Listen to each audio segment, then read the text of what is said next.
Dear viewers, we have a glorious inheritance in Christ Jesus. মৰমৰ প্ৰিয়বিলাক যিসকল যীশু খ্ৰীষ্টত আছে মই আপোনালোকক ক'ব বিচাৰিছোঁ যীশু খ্ৰীষ্টত আপোনাৰ মোৰ এক মহিমাময় গৌৰৱময় উত্তৰাধিকাৰ আছে ঈশ্বৰে আমাৰ কাৰণে ডাঙৰ সম্পত্তি ৰাখিছে যদি আপুনি পঢ়ে ইফিচিয়ৰ পত্ৰীৰ 1 অধ্যায়ৰ 16 পদ তাৰ পৰা পঢ়ি দিছোঁ মোৰ প্ৰাৰ্থনা কালত তোমালোকৰ নাম উল্লেখ কৰি প্ৰাৰ্থনা কৰিছোঁ যে আমাৰ প্ৰভু যীশু খ্ৰীষ্টৰ ঈশ্বৰে প্ৰতাপৰ পিতৃয়ে নিজৰ তত্ত্বজ্ঞানত তোমালোকক জ্ঞানদায়ক আৰু প্ৰকাশিত আত্মবোধক আত্মা দিয়ক তেওঁৰ আমন্ত্ৰণৰ আশা কি অৰ্থাৎ পবিত্ৰ লোকবিলাকৰ মাজত তেওঁৰ উত্তৰাধিকাৰৰ প্ৰতাপ ৰূপ ধন কি আৰু বিশ্বাস কৰা যি আমি আমালৈ তেওঁৰ শক্তিৰ অতিৰিক্ত মহাত্মা কি তাক জানিবলৈ তোমালোকৰ চিত্ত দৃপ্তিযুক্ত হওক প্ৰেইজ গড মোৰ প্ৰাৰ্থনা যিমান ব্যক্তিবিলাকে অনলাইনৰ যোগেদি মোক চাই আছে ঈশ্বৰে আপোনাক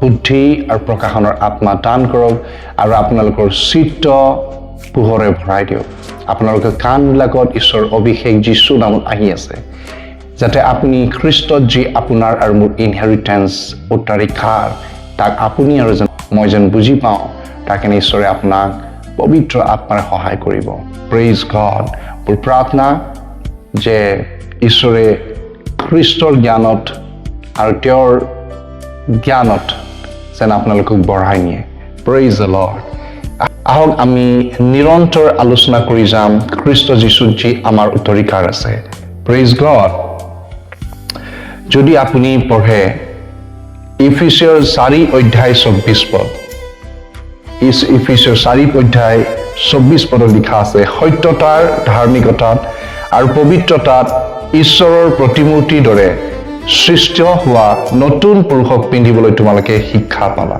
প্ৰেইজ দ্য লৰ্ড যিদিনাখন আপুনি যীশু খ্ৰীষ্টক নিজৰ জীৱনৰ প্ৰভু উদ্ধাৰকৰ্তা হিচাপে আপুনি আপোনাৰ জীৱনত গ্ৰহণ কৰিলে আৰু সেইদিনাই ঈশ্বৰে আপোনাক নতুন জন্ম দিলে নতুন জন্মৰ অৰ্থ হৈছে আত্মাত নতুন জন্ম পোৱা শৰীৰত নহয় আত্মাত জন্ম পোৱা যেতি কেনেকৈ সেই আত্মাত আপুনি নতুন জন্ম পালে যেতিয়া যীশু খ্ৰীষ্টৰ মহিমাময় শুভবাৰ্তা শুনি সেই শুভবাৰ্তাত বিশ্বাস কৰি যীশু খ্ৰীষ্টক আপোনাৰ জীৱনত প্ৰভু উদ্ধাৰকৰ্তা হিচাপে গ্ৰহণ কৰিলে আৰু আপুনি নিজৰ পুৰণা পাপবোৰ ত্যাগ কৰি প্ৰভুক নিজৰ সকলো অধিকাৰ সমৰ্পণ কৰিলে সেইদিনা যিদিনাখন আপুনি সম্পূৰ্ণৰূপে খ্ৰীষ্টক সমৰ্পণ কৰিলে যীশু খ্ৰীষ্টই তেওঁৰ আত্মাৰ যোগেদি আপোনাৰ আত্মাত আহি বাস কৰিলে আৰু যিদিনাখন যীশু খ্ৰীষ্টই আপোনাৰ আত্মাত তেওঁৰ পবিত্ৰ আত্মাৰে আহি বাস কৰিলে তেতিয়া আপোনাৰ আত্মাত এটা ডাঙৰ ট্ৰান্সফৰ্মেশ্যন হ'ল এটা ডাঙৰ ৰূপান্তৰ এক ডাঙৰ সলনি হ'ল আৰু সেই সলনি ইফিচিয়ৰ 4 অধ্যায় 24 পদত মই পঢ়ি অহাৰ দৰে লিখা আছে যে সত্যতাৰ ধাৰ্মিকতাত আৰু পবিত্ৰতাত ঈশ্বৰৰ প্ৰতিমূৰ্তিৰ দৰে সৃষ্ট হোৱা নতুন পুৰুষক তোমালোকে পিন্ধিবলৈ তোমালোকে শিক্ষা পালা অৰ্থাৎ যিদিনাই আপুনি যীশুক প্ৰভু হিচাপে গ্ৰহণ কৰিলে পুৰণা পাপৰ পৰা আপুনি ঘূৰিলে ঈশ্বৰে আপোনাৰ ভিতৰত তেওঁৰ স্বভাৱ আৰু তেওঁৰ গুণ দিলে আপোনাৰ ভিতৰত ঈশ্বৰে তেওঁৰ ডিভাইন নেচাৰ ৰাখিলে আৰু আপোনাৰ আত্মাক তেওঁ ৰূপান্তৰ কৰি যীশু খ্ৰীষ্টৰ নিচিনাকে আপোনাক তেওঁ বনালে এই নিমিত্তে বাইবেলত লিখা আছে খ্ৰীষ্ট যীশু যেনেকৈ আছে আমিও এই পৃথিৱীত আছো ইয়াৰ অৰ্থত তেওঁ যেনেকৈ ধাৰ্মিক হয় তেওঁ যেনেকৈ পবিত্ৰ হয় ঠিক সেইদৰে যেতিয়া আমি নতুন জন্ম আত্মাত পালোঁ ঈশ্বৰৰ নতুন নেচাৰ ঈশ্বৰৰ ডিভাইন নেচাৰ তেওঁৰ স্বৰ্গীয় স্বভাৱ কি ধাৰ্মিক তেওঁ ধাৰ্মিক হয় আৰু তেওঁ পবিত্ৰ হয় যেতিয়া আপুনি যীশুক উদ্ধাৰকৰ্তা হিচাপে গ্ৰহণ কৰিলে আপুনি আত্মাত তেওঁৰ ধাৰ্মিকতা আৰু তেওঁৰ পবিত্ৰতা ঈশ্বৰৰ ধাৰ্মিকতা ঈশ্বৰৰ পবিত্ৰতা অৰ্থাৎ ঈশ্বৰৰ আলৌকিক স্বৰ্গীয় স্বভাৱ আপুনি ৰিচিভ কৰিলে, গ্ৰহণ কৰিলে। Praise the lord, hallelujah, praise god. আৰু যিটো দিনা আপুনি যীশু খ্ৰীষ্টক গ্ৰহণ কৰাৰ পিছত খ্ৰীষ্ট যীশুৰ ধাৰ্মিকতা আৰু পবিত্ৰতা আপুনি আত্মাত ৰিচিভ কৰিলে, সেইদিনাখন কি হ'ল, আপোনাৰ আত্মাৰ পৰা পুৰণি স্বভাৱবিলাক, অৰ্থাৎ যিটো স্বভাৱ আমি আদমৰ পৰা পাই আহিছিলোঁ। কাৰণ বাইবেলত লিখা আছে, আমাৰ প্ৰথম যিজন ঈশ্বৰে যিজন মানুহক বনালে, যাক ঈশ্বৰৰ পুত্ৰ বুলি কয়, তেওঁ পাপ কৰিলে, আৰু যিদিনাখন তেওঁ পাপ কৰিলে তেওঁৰ ভিতৰত এটা ডাঙৰ ট্ৰেনজেকশ্যন হ'ল। শয়তানৰ স্বভাৱ আদমৰ ভিতৰত আহি সোমালে, আৰু আদমে ঈশ্বৰৰ যিটো স্বৰূপ আছিল সেইটো হেৰাই পেলালে। বাইবেলে কৈছে ঈশ্বৰে আদমক তেওঁৰ স্বৰূপত বনাইছিল, আৰু ঈশ্বৰৰ স্বৰূপ কি হয়? ধাৰ্মিকতা, পবিত্ৰতা, ৰাইচাছনেছ এণ্ড হলিনেছ। তেওঁৰ স্বৰূপ বুলি ক'লে তেওঁৰ নেচাৰ, তেওঁৰ ডিভাইন নেচাৰ, তেওঁৰ স্বৰ্গীয় স্বভাৱ। যিদিনাখনে আদমে ঈশ্বৰৰ আজ্ঞা উলংঘন কৰিলে, আদম আৰু হাৱাই ঈশ্বৰৰ মহিমাৰ পৰা বঞ্চিত হ'ল, আৰু ঈশ্বৰৰ ধাৰ্মিকতা আৰু ঈশ্বৰৰ পবিত্ৰতা হেৰাই পেলালে। আৰু যিদিনাখনে আদমে ঈশ্বৰৰ ধাৰ্মিকতা আৰু পবিত্ৰতা হেৰাই পেলালে, শয়তানৰ যিটো স্বভাৱ আছিল তেওঁৰ ভিতৰত আহি প্ৰৱেশ কৰিলে, আৰু সেই নেচাৰ যিটো তেওঁ আদমে পালে, সেই স্বভাৱটো কি আছিল? সেইটো হৈছে অধাৰ্মিকতা আৰু দুষ্টতা। মই পুনৰ ৰিপিট কৰিছোঁ, অধাৰ্মিকতা আৰু দুষ্টতা, ঘৃণা, ক্ৰোধ, মিছা, ঠগ প্ৰবঞ্চনা, হালেলুয়া, এই সকলো কাৰ স্বভাৱ হয়? শয়তানৰ স্বভাৱ। শয়তান নৰবধি, বাইবেলত লিখা আছে সি আদিৰে পৰা পাপ কৰি আহিছে। Praise the lord. যেনেকৈ শয়তান কেনেকৈ পতিত হ'ল? শয়তানটো ঈশ্বৰৰ এটা এঞ্জেলছ আছিল, লুচিফাৰ আছিল।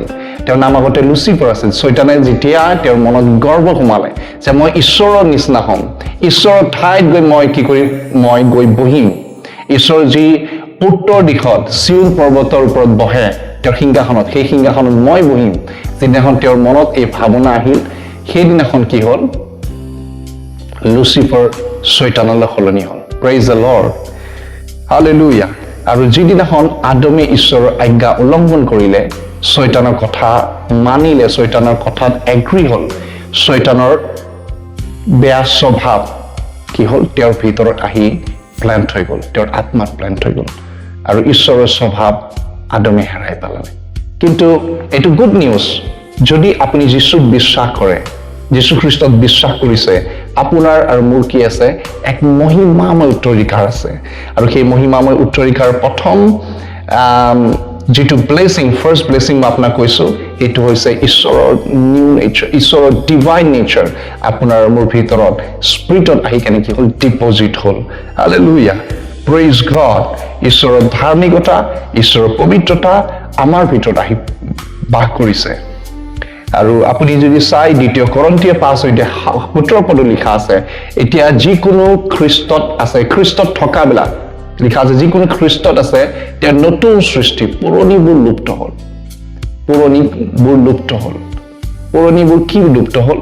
পুৰণি স্বভাৱ, তাক ইংলিছত কোৱা হয় ওল্ড মেন। হালেলুয়া। যদি ভালকে আপুনি বুজিব লাগে, ৰোমিঅৰ 6 পদ যদি চাই, ৰোমিঅৰ 6 পদত এইদৰে লিখা আছে, আমি যেন আৰু পাপৰ দাস নহওঁ, এইকাৰণে পাপৰ দেহ বিনষ্ট হ'বলৈ আমাৰ পুৰণি পুৰুষক তেওঁৰ সৈতে ক্ৰুচত দিয়া হ'ল, ইয়াক আমি জানো। Praise the lord. ইয়াত কৈছে পুৰণি পুৰুষ। পুৰণি পুৰুষ হৈছে আমাৰ ওল্ড নেচাৰ। আদমে য'ৰ পৰা সেই ওল্ড নেচাৰ ক'ৰ পৰা পাইছিল? শয়তানৰ পৰা পাইছিল। আৰু সেই ওল্ড নেচাৰ কি আছে? অধাৰ্মিকতা, অপবিত্ৰতা, দুষ্টতা। আদমে এইটো উত্তৰাধিকাৰ সূত্ৰে শয়তানৰ পৰা পাইছিলে। আৰু যিদিনাখনে আপুনি যীশুত বিশ্বাস কৰি তেওঁক নিজৰ জীৱনৰ প্ৰভু হিচাপে গ্ৰহণ কৰিলে, আপোনাৰ এই ওল্ড নেচাৰ খ্ৰীষ্টৰ ক্ৰুচৰ সৈতে মৰিলে। হালেলুয়া। কেনেকৈ মৰিলে? আপোনাৰ বিশ্বাসৰ দ্বাৰাই। আৰু ঈশ্বৰৰ মনতো আপুনি যিদিনাখন যীশুত বিশ্বাস কৰিলে, সেইদিনাখন ঈশ্বৰৰ মনতো আপোনাৰ সেই পুৰণি পুৰুষ old nature hallelujah old nature কি হ'ল মৰি থাকিলে খ্ৰীষ্টৰ মৃত্যুৰ দ্বাৰা সেই পুৰণি পুৰুষ মৰিলে আৰু এই পুৰণি পুৰুষ মৰাৰ লগে লগে আপোনাৰ ভিতৰত নতুন পুৰুষ জন্ম হ'ল হালেলুয়া সেই নতুন পুৰুষ কোন হয় আপোনাৰ আত্মা নতুন আত্মা যি ঈশ্বৰৰ প্ৰতিৰূপৰ আকাৰত ঈশ্বৰৰ সত্যতাৰ ধাৰ্মিকতাত আৰু পবিত্ৰতাত আপোনাক নিৰ্মাণ কৰা হৈছে সো গুড নিউজ এনজয় কৰক এই নতুন নেচাৰ আপোনাৰ ভিতৰত এতিয়া ঈশ্বৰৰ ধাৰ্মিকতা আছে ঈশ্বৰৰ পবিত্ৰতা আছে অৰ্থাৎ আপুনি আৰু মই আত্মাত এতিয়া ধাৰ্মিক আৰু পবিত্ৰ হয় গড ব্লেছ ইউ ঈশ্বৰে আপোনাক আশীৰ্বাদ কৰক আৰু আগলৈকে আমি পুনৰ আলোচনা কৰিম খ্ৰীষ্ট যীশুৰ যিটো মহিমাময় উত্তৰাধিকাৰ আমাক দিয়া হৈছে আজিলৈকে ইমানতে সামৰিছো ঈশ্বৰে সকলোৰ ওপৰত এই বাক্যৰ দ্বাৰা আশীৰ্বাদ কৰক God bless you praise god